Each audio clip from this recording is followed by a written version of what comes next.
کہ چہرے پہ داڑھی کا ایک بال نہیں نکلا کہ میں حدیث کا استاد بن چکا تھا؟ کس نے اس بلندی پر پہنچا امام بخاری کو؟ کہ ان کی ماں نے۔ اور مولانا الیاس صاحب رحمۃ اللہ علیہ کہا کرتے تھے ہم نے اس ماں کی گود میں پرورش پائی ہے جس کے حلق سے ایک مشتبہ لقمہ پوری زندگی میں نہیں نکلا گیا۔ جب ماں ایسی تھی اولاد ایسی تھی۔ ان کی دادی وہ تو مولانا الیاس کے بدن کو سونگتی تھی اور کہتی تھی بیٹے تیرے بدن سے صحابہ کی خوشبو آ رہی ہے۔ سب یاد ہے، گھر بھول گئے، سب کی دین کی فکر میں مر رہے، ہائے فلاں جگہ فلاں جگہ فلاں جگہ، کرو سب کا غم، گھر کا بھی تو غم لو۔ ورنہ حال کیا ہوگا؟ باپ کی تہجد نہیں چھوٹ رہی، اولاد کی جمعہ نہیں ہو رہی۔ ہمارے پاس بولنے والی زبان ہے، لوگوں کے پاس دیکھنے والی نگاہ ہے۔ جس دین کی بات کر رہے ان کا گھر دیکھو، ان کے بچے دیکھو۔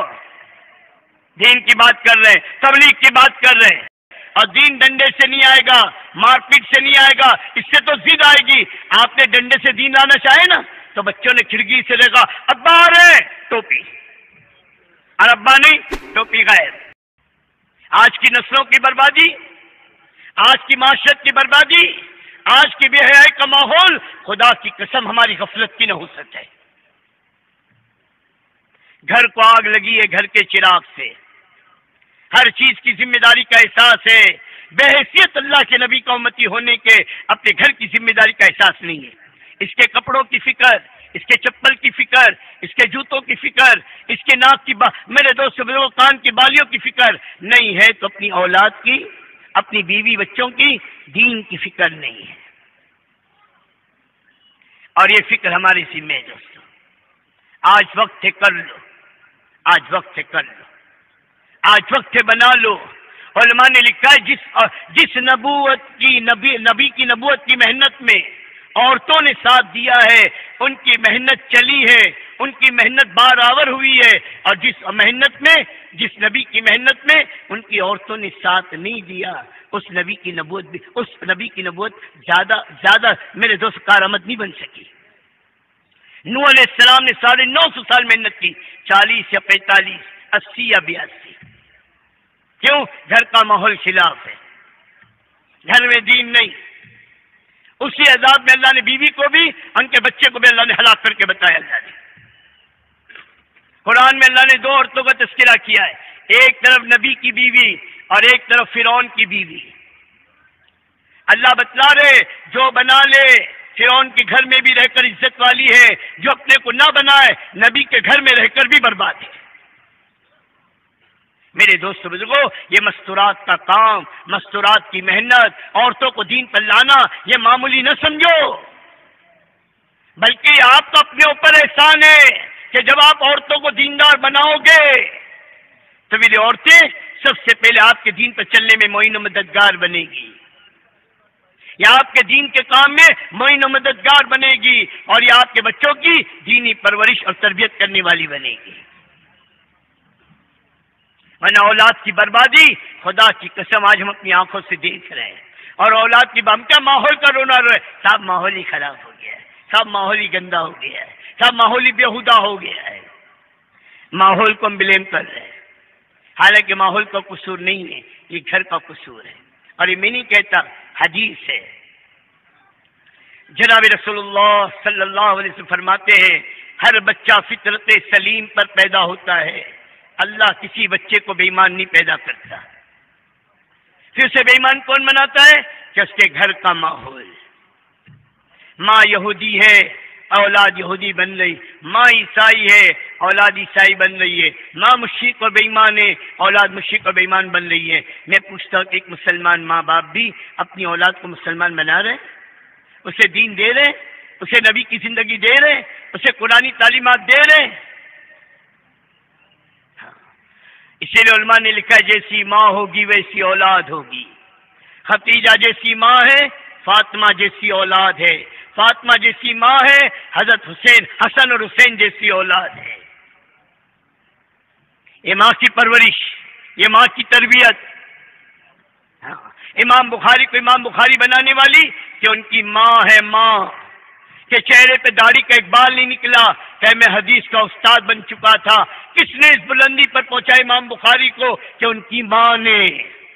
مولانا عبد القادر جیلانی رحمۃ اللہ علیہ کو مقام غوث پر کس نے پہنچایا؟ کہ ان کی ماں نے.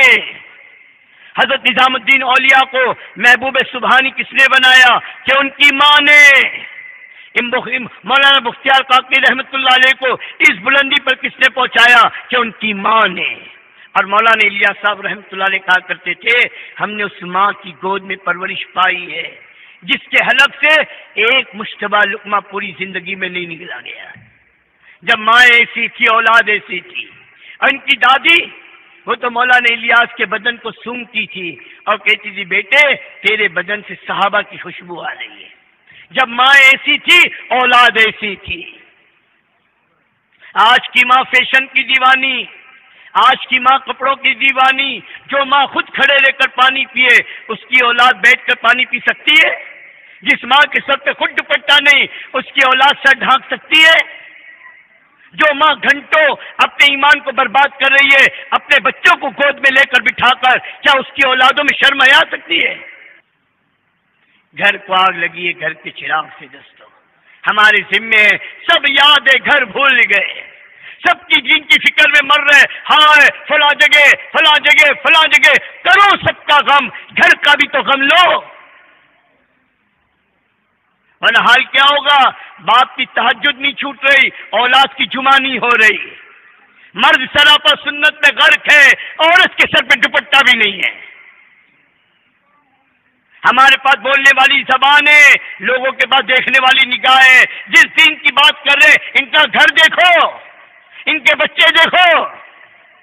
دین کی بات کر رہے ہیں، تبلیغ کی بات کر رہے ہیں. ہمارے نبی کی محنت، ارے ادھر دیکھو ترجمہ ہو رہا ہے یار. ارے ادھر دیکھو، نماز میں ادھر دیکھتے ہیں کیا ہو رہا ہے بھائی. ابھی تو نماز ہی نہیں بنی دوستوں. وہ کرے اپنا کام، ان سے بھی کہو آہستہ ترجمہ کرے. تو میں کیا عرض کر رہا تھا کہ میرے دوستوں دیندار بنانے کی فکر، دیندار بنانے کی محنت. اور دین ڈنڈے سے نہیں آئے گا، مار پیٹ سے نہیں آئے گا، اس سے تو ضد آئے گی. آپ نے ڈنڈے سے دین لانا چاہے نا تو بچوں نے کھڑکی سے دیکھا ابا آ رہے ٹوپی، اور ابا نہیں ٹوپی غائب. بیوی دوڑ کر گئی دوپٹہ سر پہ، باوا شوہر نہیں تو دوپٹہ غائب.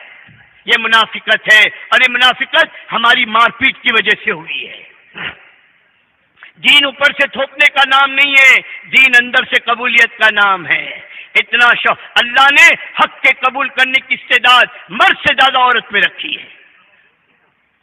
حضور کے وصال کے بعد مردوں میں استعداد ملتا ہے، کوئی عورت مرتد ہوئی ہو ایسا نہیں ملتا ہے. حبشہ کی ہجرت بھی ایک صاحب وہاں جا کے مرتد ہو گئے، لیکن ان کی بیوی نے وہاں بھی اپنے ایمان کو بچا لیا، وہاں بھی اپنے ایمان کو بچا لیا. اور اللہ نے اس کا کیا اعزاز ملا؟ اللہ کے نبی کی بیوی ہونے کا شرف ملا. ہاں بہت حضور کے اللہ کے نبی کا زیادہ دین عورتوں کے واسطے سے امت کو ملا ہے، ان کی گھر کی. کثرت نکاح میں ایک وجہ اس کی بھی تھی کہ امت تک اللہ کے نبی کے اندرونی زندگی کا دین کیسے پہنچے گا، کہ ان عورتوں کے ذریعے پہنچے گا جو امت کی مائیں ہیں. یہ پہنچائے گی. حق کے قبول کرنے کی مرد سے زیادہ عورت میں. سب سے پہلے کلمہ پڑھنے والی کہ عورت، سب سے پہلے مال دینے والی کہ عورت، سب سے پہلے جان دینے والی کہ عورت، سب سے پہلا سلام کہ عورت پر. یہ ساری چیزوں میں پہل اللہ نے عورت کو دیا ہے.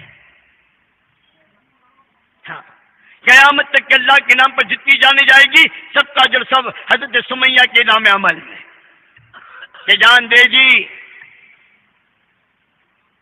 اور خلفاء راشدین میں ایک خلفاء راشدین صرف حضرت ابوبکر صدیق جو براہ راست اللہ کے نبی کی دعوت پر ایمان میں داخل ہوئے. باقی تینوں خلفاء راشدین جو ان کو ایمان ملا، حضرت عمر کو، حضرت سمیہ، حضرت عثمان کو اور حضرت علی کو، یہ عورتوں کے طفیل میں ملا ہے.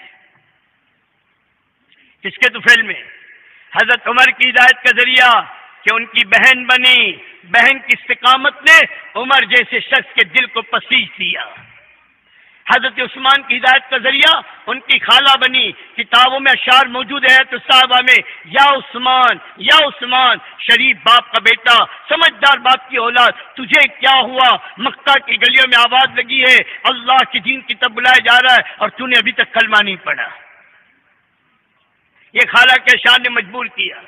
ابو بکر صدیق کے پاس آئے، ابو بکر نے دعوت دی، کلمہ پڑھ لیا. حضرت علی کی ہدایت کے ذریعہ میرے دوست بزرگ حضرت خدیجہ بنی ہے.